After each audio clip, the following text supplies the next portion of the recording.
दोस्तों आज आईएफबीबी का एक और थोड़ा लैक लस्टर शो खत्म हो चुका है और ये शो लैक लस्टर अपनी प्रेजेंटेशन में नहीं था। ये शो लैक लस्टर था अपनी लैक ऑफ कॉम्पिटिटिव टैलेंट की वजह से, जहां पे बॉडी बिल्डर्स का लाइनअप हमें थोड़ा बहुत वीक नजर आया। लेकिन दोस्तों ऐसा होना नहीं चाहिए था, बिकॉज इस शो की प्रेजेंटेशन आउटस्टैंडिंग थी। कमाल की लाइटिंग, कमाल के बैकग्राउंड, कमाल की स्टेज थी और इस लाइटिंग के अंदर जितने भी बॉडी बिल्डर्स थे सब कमाल के लग रहे थे। यहाँ पे वो लेवल के एथलीट्स नहीं थे जिस लेवल के एथलीट्स यहाँ पे होने चाहिए थे। और डेफिनेटली ये चीज बोल के मैं यहाँ पे बॉडी बिल्डर्स जिन्होंने कॉम्पीट किया है उनको डाउन प्ले नहीं कर रहा हूँ, उनको नीचा नहीं दिखा रहा हूँ, लेकिन बस मैं ये बोल रहा हूँ कि ऑनेस्टली जितने भी यहाँ पे एथलीट्स खेले थे वो टॉप 20 भी नहीं आ पाएंगे मिस्टर ओलंपिया में। वहीं पे रिसेंट में जो शिकागो प्रो हुआ था वहां की तो एकदम ही खराब लाइटिंग थी, एकदम ही खराब स्टेजिंग थी, एकदम ही खराब बैकग्राउंड था। वहां पे वीक लाइनअप था तो इतना कुछ मुझे फर्क नहीं पड़ा था, लेकिन यहाँ पे वीक लाइनअप है तो जरूर फर्क पड़ा है, बिकॉज यहाँ की स्टेजिंग बहुत परफेक्ट थी। प्रमोटर्स ने एक्चुअली में एफर्ट किया था इस शो को अच्छा बनाने के लिए। एनीवेज यहाँ पे बात करते हैं जो विनर रहा है हमारे शो का, वो थे रोमन फ्रिट्ज, जो अगेन अपनी कंडीशनिंग के लिए जाने जाते हैं। हर एक शो में अपनी कंडीशनिंग बहुत अच्छी लेके आते हैं वो। मुझे याद है एक बार मैंने उनकी एक यूट्यूब वीडियो भी देखी थी जहां पे वो बता रहे थे कि उनके लिए बहुत मुश्किल हो जाता है अपनी बॉडी को फुल कर पाना। हर बार उनकी बॉडी इतना ज्यादा सूख के फ्लैट हो जाती है, इतना ज्यादा ड्राई होने के बाद वो फुलनेस नहीं पकड़ के रख पाती है, जिसकी वजह से अपने पीक डे के टाइम वो 10,000 कैलोरीज कंज्यूम कर रहे थे, फिर भी उनको वो डिजायर्ड फुलनेस नहीं मिल पा रही थी। रोमन फ्रिट्ज की फिजिक की बात करें इस शो में तो काफी अच्छी थी, गुड कंडीशनिंग थी उनकी। हाँ जरूर साइज बहुत लैक कर रहे थे लेकिन अच्छा शेप था, सब कुछ ठीक था। बस यहाँ पे जो सेकंड आया मैं उसके बारे में बात करना चाहूंगा दोस्तों। उनका नाम था एमिर ओमराजिक और बहुत यंग एथलीट है ये, मतलब 25 साल से शायद इनकी उम्र कम है और अभी से बहुत अच्छे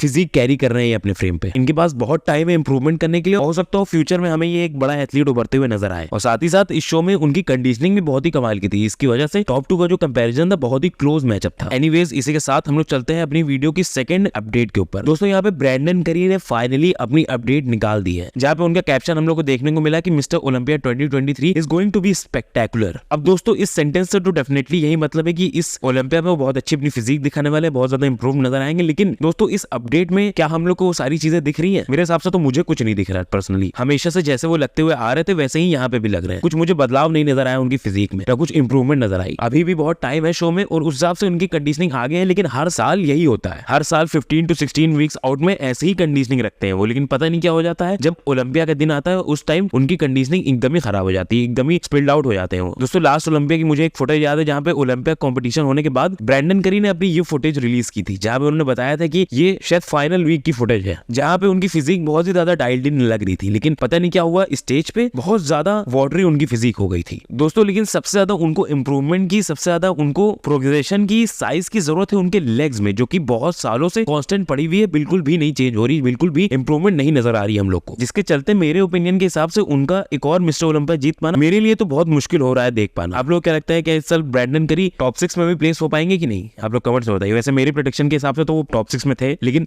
कुछ भी हो सकता है दोस्तों, कोई और नया एथलीट भी आ सकता है जैसे कार्लोस थॉमस जूनियर, जो कि एकदम ही से हम लोग को इंप्रेस कर सकता है और शायद उनसे आगे प्लेस हो सकता है, कोई भरोसा नहीं है। लेकिन फिर भी जिस हिसाब से इनके जेनेटिक्स है उस हिसाब से डेफिनेटली टॉप 6 का टॉप 4 टॉप 3 भी प्लेस हो सकते हैं ब्रैंडन, लेकिन एक बार वो अपनी पोटेंशियल फुलफिल तो करें। एनीवेज इसी के साथ हम लोग चलते हैं अपनी नेक्स्ट अपडेट की तरफ, जो कि आती है मैसिवली इंप्रूव्ड सैमसन दौदा की तरफ। दोस्तों ये एथलीट जब भी अपनी अपडेट डालता है अपनी लास्ट अपडेट से कई गुना ज्यादा बेहतर हो जाता है दोस्तों। रूमर्स की माने तो यहाँ पे 330 पाउंड से ज्यादा उनका वजन है, यानी कि 150 किलो से ऊपर उनका वजन हो रहा है इस टाइम। 150 किलो पे इस तरीके की अपनी कंडीशनिंग रखना है, इस तरीके की अपनी बॉडी फैट लेवल्स को रखना, मुझे नहीं याद आता इतिहास में किस एथलीट ने ऐसा करके दिखाया था, किस एथलीट ने इतने भारी वजन पे इतना कम बॉडी फैट रख के दिखाया था। यहाँ पे इतना भारी वजन भी है, इतनी ज्यादा मस्कुलैरिटी भी है, उसके साथ साथ एकदम स्ट्रीमलाइन उनकी वेस्ट भी है, एकदम ऑन पॉइंट उनके एस्थेटिक्स भी है। ये फ्रंट डबल बाइसेप करते टाइम उनका जो सिलुएट बन रहा है कमाल का है, जिस तरीके का माइंड ब्लोइंग एक्सट्रीम उनका इस शॉट में नजर आ रहा है दोस्तों, मुझे नहीं लगता कि किसी भी और बॉडी बिल्डर का इतना मैसिव होने के बाद इतना कमाल का एक्सट्रीम बना होगा कभी दोस्तों। जिस तरीके की उनकी चेस्ट में इस टाइम मुझे इंप्रूवमेंट नजर आ रही है दोस्तों, इस टाइम विदाउट अ डाउट किसी और बॉडी बिल्डर का इतना बेहतरीन चेस्ट नहीं है जितना सैमसन दौदा का है। लेग्स में भले ही और बॉडी बिल्डर्स उनको टक्कर दे दे, लेकिन मुझे नहीं लगता चेस्ट में कोई उनको टक्कर दे पाएगा। कमाल के मैसिवली इंप्रेसिव चेस्ट है उनके दोस्तों। सैमसन दौदा और रॉनी कोलमैन के बाद शायद एक लौते ऐसे मास मॉस्टर होंगे जिनका इतना एस्थेटिक,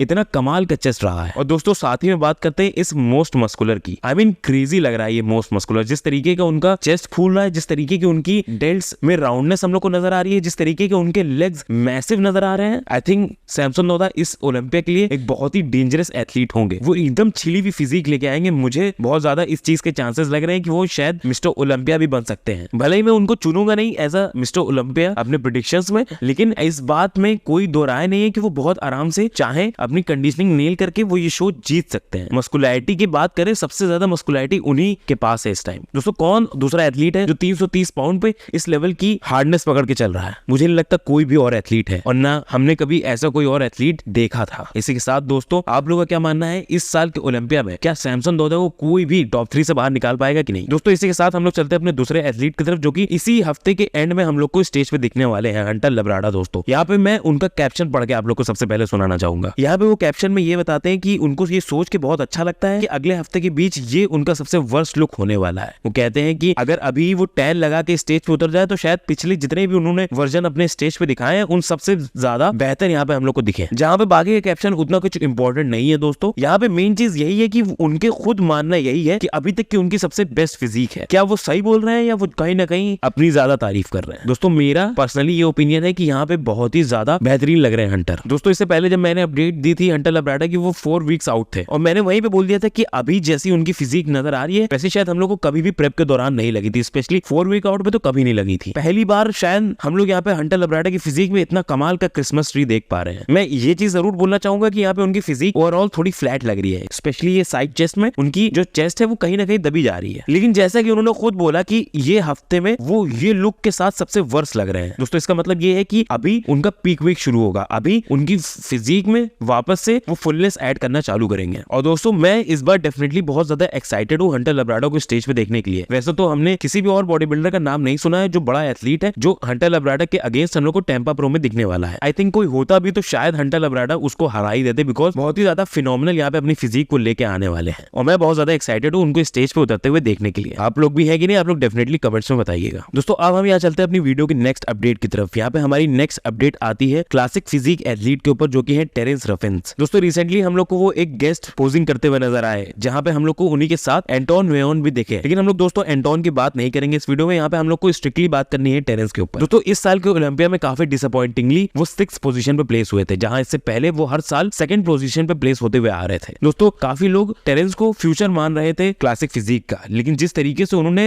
लास्ट ईयर परफॉर्मेंस दिखाई अपनी, जिस तरीके की फिजिक उनकी लास्ट ईयर हम लोग को नजर आई, बहुत ही ज्यादा वाटरी, बहुत ही ज्यादा अनकंडीशन, उस वजह से काफी लोग का भरोसा टेरेंस से उठ चुका है। लेकिन दोस्तों अभी मैं आप लोग को एक चीज याद दिला दूं कि उनका जो स्ट्रक्चर है शायद one of the best structure है क्लासिक फिजिक में। जिस तरीके की उनकी लैट्स अटैच होती है उनकी ऑब्लिक्स के पास, जिस तरीके का उनका प्लीजिंग सा फ्रेम है दोस्तों, मेरे ख्याल से टेरेंस बहुत ही डेंजरस एथलीट है अभी भी शिवम के लिए। हम लोग को टेरेंस को आउट ऑफ द इक्वेशन नहीं रखना चाहिए। लास्ट ईयर अपनी वेट कैप को नहीं हिट कर पाए थे, जिसकी वजह से उनको इमीडिएटली बहुत ज्यादा वेट लॉस करना पड़ा, जहां पे डेफिनेटली हम लोग को थोड़ा बहुत उनकी फिजिक में स्ट्रेस नजर आया, जिसकी वजह से उनकी बॉडी हम लोग को फाइनल्स के टाइम बहुत ज्यादा वाटर होल्ड करते हुए नजर आई थी। दोस्तों जल्दी ही हम लोग को टेरेंस कोई ना कोई शो में कॉम्पीट करते हुए नजर आएंगे। भले ही उन्होंने अभी तक अनाउंस नहीं किया है कि कौन सा वो शो होने वाला है, लेकिन ये देखना बहुत ही इंटरेस्टिंग होगा किस तरीके से अपना वापस से कमबैक करेंगे टेरेंस। काफी लोग टेरेंस रफिन्स की बात ही नहीं कर रहे हैं, लेकिन मैं आप लोग को ये चीज नहीं भूलने देना चाहता हूँ कि टेरेंस रफिन एक्चुअली में एक फिनोमिनल बॉडी बिल्डर है, एक एक्चुअली में कमाल की क्लासिक फिजिक एथलीट है जिनको भूला नहीं जा सकता, और मैं बहुत एक्साइटेड हूँ उनके कमबैक को देखने के लिए। आप लोग है कि नहीं? आप लोग कमेंट से बताइए। दोस्तों इसी के साथ हम लोग चलते हैं वीडियो की लास्ट अपडेट की तरफ, जो कि आती है रीगन ग्राइम्स की तरफ से। दोस्तों रीगन ग्राइम्स 41 डे आउट है अपने नेक्स्ट शो से, जहां पे हम लोग को